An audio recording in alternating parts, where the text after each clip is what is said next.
Oğlum hadi gel fön çekeceğiz. Fön zamanı. Arkadaşlar bakın.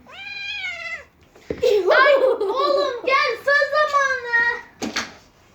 Evet. Gel fön çekeceğiz. Hadi bak. Gel lan buraya. Annesi getir şunu fön çekeceğim ona. Gelmiyor ki. Gel buraya.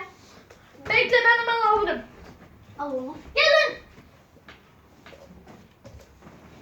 Kucağından şuraya fırlat ben tutarım.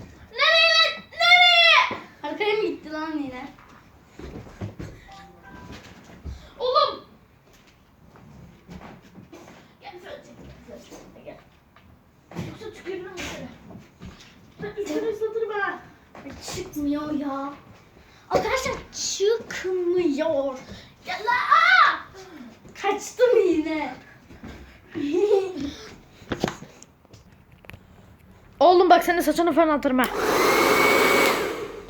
Getir şunu şuraya. Getir. Nasıl getireyim? Fes çok kısa.